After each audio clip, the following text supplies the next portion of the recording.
You see that? It's filming now. Got it. Can you move it and follow me around and stuff? I can do it. Nice. So you're on your way. Okay. What I first want to talk about is a little bit about what you're going to be reading tonight, which is a little bit about the earth, which is in your book, chapter 2. You have your book. How many have a book? How many don't have a book? You may have to copy chapter 2 or something until yours gets here. But chapter 2 starts on page 19. And I'll at least show you some of the stuff we're going to go over here. I'm going to do it kind of quick so we can get back to the lab and try and finish that. This is not in your book, but it's a very cool picture. This shows all the water on the planet. If you were to ball it all up, that's what that big ball represents. If you were to remove all the water on the entire planet, from all the oceans, from all the rivers and lakes and glaciers, even from the bodies of plants and animals, from all the groundwater, you get it all together, it would make a sphere that big. It's about 800 miles wide and 800 miles tall. That's all the water the whole planet has. Isn't that a cool picture? Most people think the oceans are deeper than they actually are. The oceans are a pretty thin layer of water. What's the little ball? Good question. That ball is all the fresh water on the planet. There's a lot less fresh water than there is salt water. Now, I mean, this is all the water, including the fresh water. But if you take out all the salt water, you're left with a ball just that big. What about a little ball right below it? Good question. What's that little ball? Well, this ball is all the fresh water that includes the glaciers and the groundwater. If you take out the glaciers and the groundwater, you're left with that ball. That's all the water that's in rivers and lakes. That's it. Take all the rivers and lakes from the entire world and put it in a ball, and that's all you get. Isn't that amazing? And that's where most of our water comes from, rivers and lakes. Most of the fresh water humans use.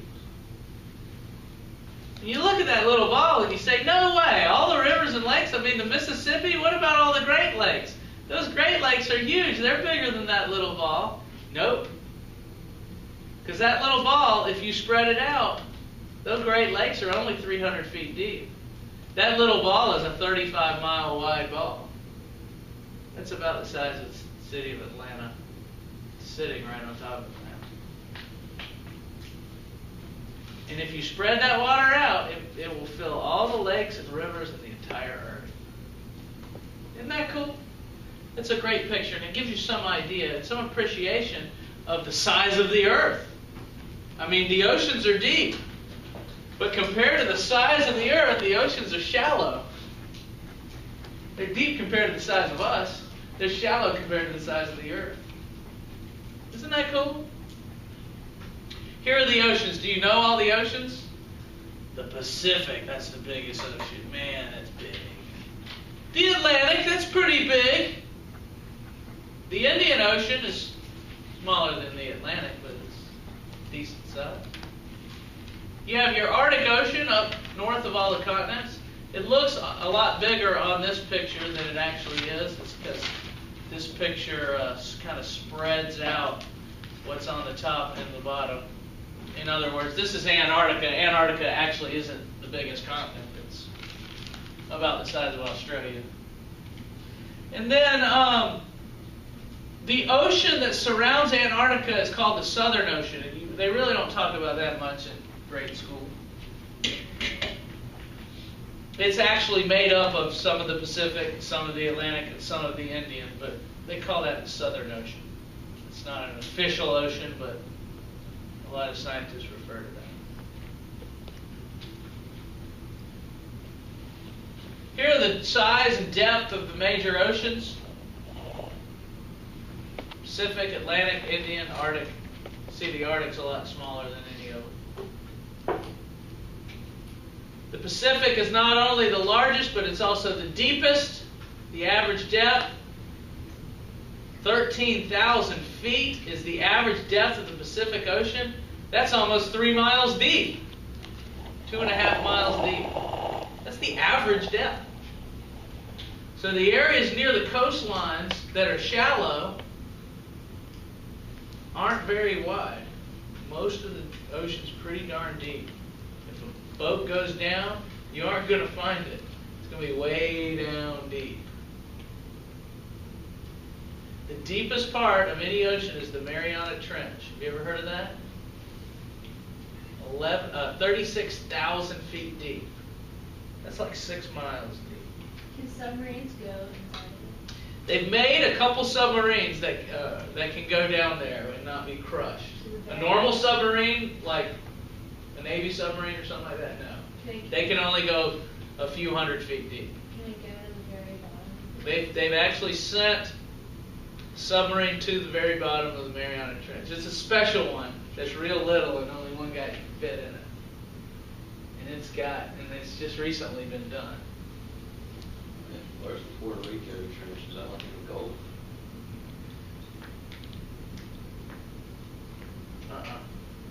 I don't think so.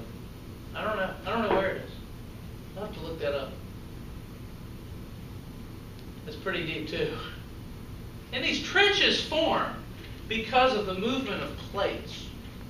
Plate tectonics. This is what we're going to learn about now. Here's a look at Antarctica there. So I guess Antarctica is bigger than Australia. But anyway, it's a continent that sits on the South Pole, and it's covered in ice. Because every year it snows, and the snow builds up and gets thicker and thicker. It gets compressed, but it forms ice. And many millions of years of snow have built up to ice that's at least a mile high. Crazy. One of the problems we have nowadays is the Earth is getting hotter because of human combustion, and that ice is starting to melt. And if all that ice on Antarctica melted, the oceans would be about 40 feet higher than they are. And St. Simon's would be underwater. So we got a little problem here that you're gonna have to worry about, and your kids and their kids and their kids. Is those all that ice on Antarctica and on Greenland is melting slowly. So that's called global warming. We'll talk about that later. Here's the Earth. The Earth has layers. It has the crust on the top. And then the mantle is the next layer. It's really thick. You have an upper mantle and a lower mantle. And we call it, and the crust is hard, but the mantle is what we call semi-solid. It's lava, you know, you've heard of that stuff. It kind of moves very slowly. It's not all lava. A lot of it's hard, kind of like rock, and some of it's lava-like. So it kind of has it's real hot. It's dense, but it moves slowly. Mantle is crazy stuff. Then you have the core. You have an outer core and an inner core. The inner core is solid metal. It's real heavy elements. And the reason why we have these layers is because the Earth was at one time was molten. The entire Earth was kind of a liquid. Because when the Earth formed from like asteroids hitting one another, banging into one another, and the whole thing got real hot. See? And it was melted. So the heavy elements sank to the middle. Because then if you drop something heavy in the water, it sinks, right? And so if the entire Earth was kind of liquid, the heaviest things would sink to the middle, and you're left with a solid iron core in the middle. It's mostly made of iron and nickel and other heavy elements like gold and such. And that's in the middle of the Earth. And so the stuff on the outside is a lot lighter. Indeed, if you find an asteroid roaming around and check what it's made of, it's a lot of iron in it. have much iron in our crust. It's all sunk to the middle. So we have this real hot iron core. The inner and outer core have a lot of iron and nickel. Interesting stuff. The outside of and it's still hot down there. So there's a lot of heat in the middle of the Earth, but the outside of the Earth is cooler because outer space is real cold. So the outside of the Earth is cooled and hardened. And that's why we got our crust of the Earth.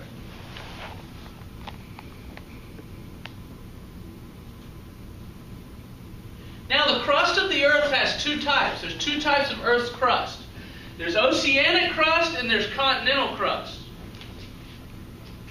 Oceanic crust is made of what we call basalt. Basalt is heavy.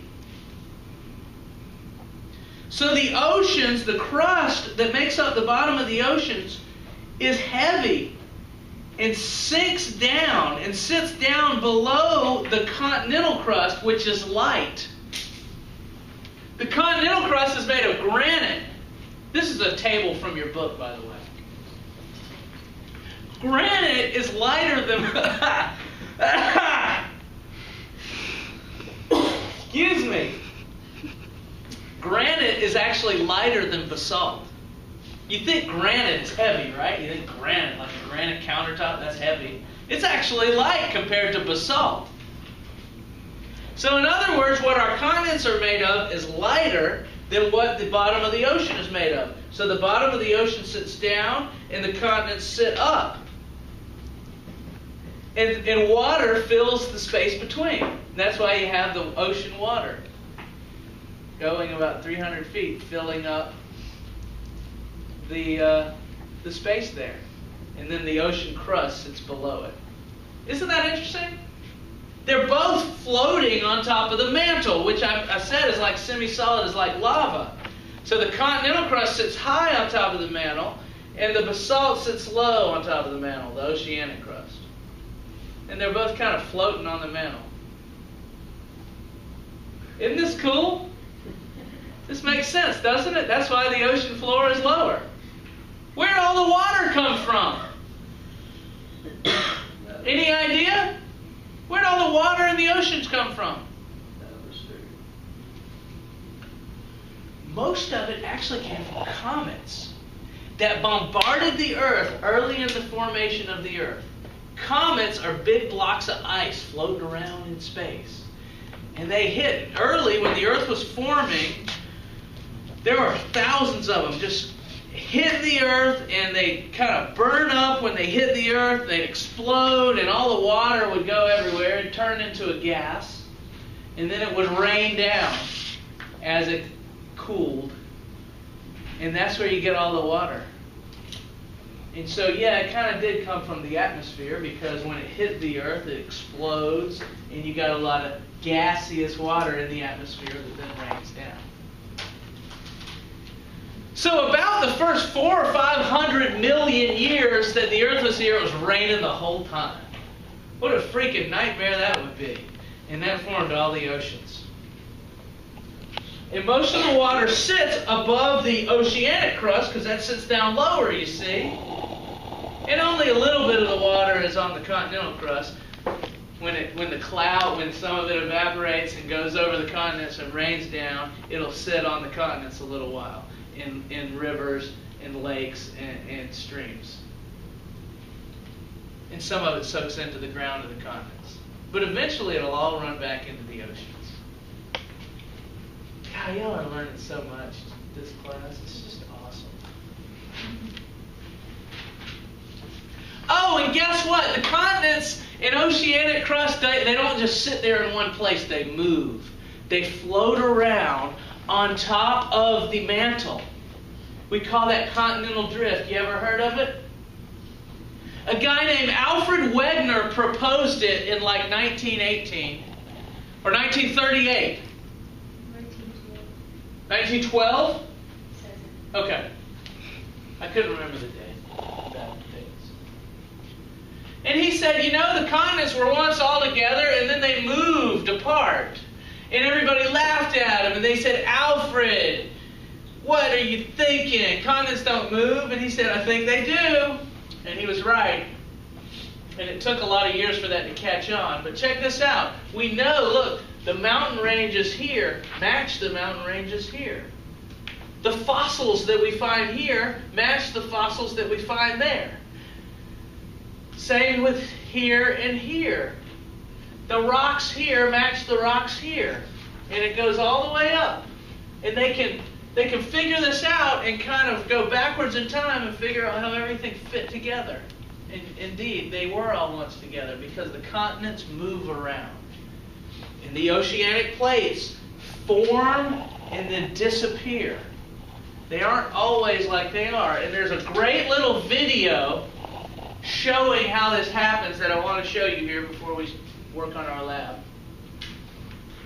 But because the continents move and the plates slam together, we have trenches, we have mountain ranges. I mean, it's a beautiful system, and if you're interested in this, you take geology when you get to college, okay? We don't offer it here at this school, but we should. Geology is a wonderful course that really goes into depth and detail on this. We're marine biology, so we're not going to spend too much time on it. But you can see, look at this. These are the continents. When you first look at this, you go, wait, what am I looking at? That's the United States there. Do you see? There's Florida. The continents are in black.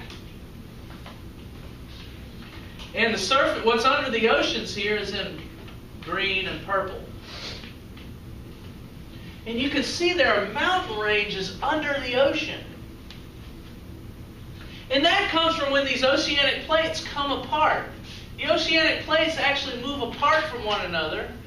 And when the oceanic plate hits the continental plate, it forms a collision. And it'll form a mountain range. There's big mountain ranges on the west side of South America here. You may have heard of some of them. And the same thing happens here when the oceanic plates collide here. There's mountain ranges here on the coast of Florida. And there's mountain ranges here where the plates are separating. Because the plates separate and new lava comes up in between them and forms mountain ranges. But they're under the ocean. Isn't that cool? A mountain range under the ocean? There's a cool video I have here just showing you how this whole thing works. Very interesting.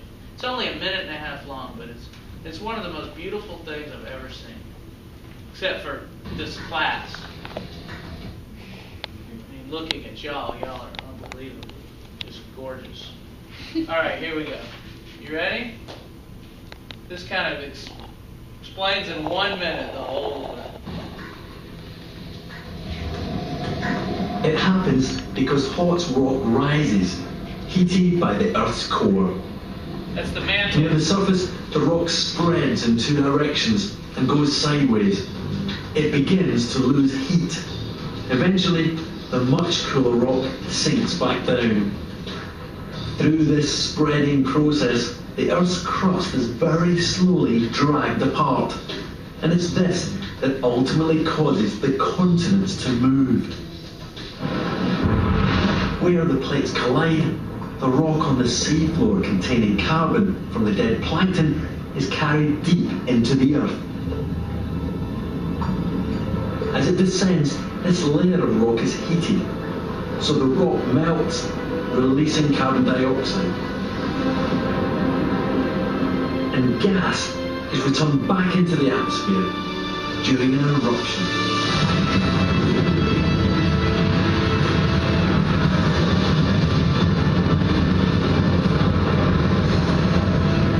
The remarkable cycle is complete. Okay, that was real quick. One of the best things I like is how it shows this. Through this spreading process. Okay, so this is the mantle, you see. And the mantle gets hot. The core of the earth is real hot. And the mantle gets hot and rises because things that are hot are less dense and tend to rise. And the mantle rises, and when it gets to the top, it kind of goes off in both directions, and that drags the plate that's on top of it with it. And so the plates kind of separate and move to either side. If the plate is an ocean plate, it's all happening underwater, and you form a mountain range there underwater. If the plate's a continental plate, the continentals just slide along and move. So the continents move, you see. And where two continents hit one another, you know what you get? Mountains. You get these long mountain ranges where the two continents collide. And that's why you have mountain ranges. And where, let me show you one more thing here. This part. Where if a continental plate, if an oceanic plate hits a continental plate, it dives under it. Because the oceanic plates are heavier than the continental plates. So it dives under it, and it forms a little V. And they're showing that right here, this V. That's a trench.